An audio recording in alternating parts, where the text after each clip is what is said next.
La révolution verte est en marche. Témoin phare de l'accompagnement de la ville de Clermont-Ferrand vers la transition énergétique, la chaufferie bois de Croix-de-Néra Champratel-Lévergne. Deuxième du genre à Clermont après la mise en service il y a tout juste un an de celle de La Gautière, la chaufferie de Croix-de-Néra alimentera d'ici quelques semaines un réseau de chaleur de 12 km. Un réseau entretenu et rafraîchi régulièrement, mais déjà existant. Alors c'est quelque chose qui a été fait pendant des années, notamment après-guerre. C'est l'histoire en fait des réseaux de chaleur. C'est vraiment à ces moments-là où on pouvait utiliser massivement des unités de production d'énergie qui étaient au charbon, au fioul lourd, et puis qui ont progressé vers des énergies plus propres, que ce soit donc, du fioul domestique qui a remplacé le fioul lourd, et puis le gaz naturel qui a remplacé le fioul domestique. Et aujourd'hui, on est sur des solutions énergie renouvelables. Donc ici à Clermont-Ferrand, c'est le bois qui a été retenu, mais on voit apparaître et fonctionner ailleurs en France des réseaux comme ceci, avec de la géothermie par exemple, ou bien encore d'autres solutions qui peuvent vectoriser largement des énergies renouvelables.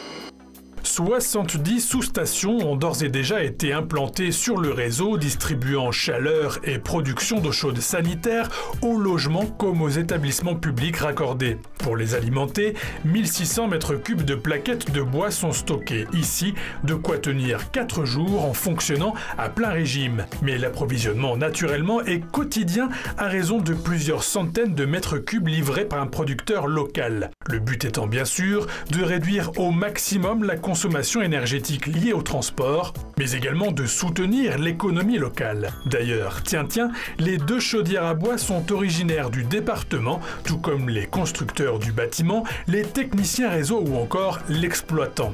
Ce n'est toutefois pas le cas des deux autres chaudières fonctionnant au gaz de ville installées ici pour répondre à toute éventualité. Une journée d'hiver où le ciel est bien dégagé, etc., on a peut-être moins besoin de puissance qu'une journée très froide, grise, etc.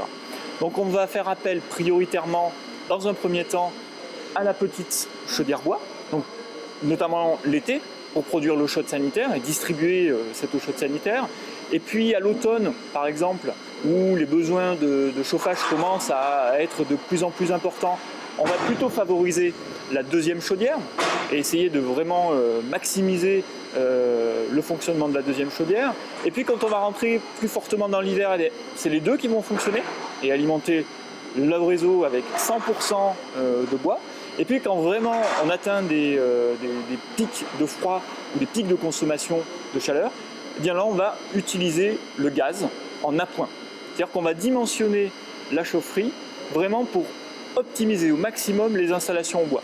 Donc au global, avec ces deux installations donc de 8 mégas et de 4 mégas au bois, on arrive à couvrir 85% des besoins annuels de chauffage via ces deux équipements. Pendant quelques jours encore, une épaisse fumée marquera l'emplacement de la nouvelle chaufferie rue du Crouzet.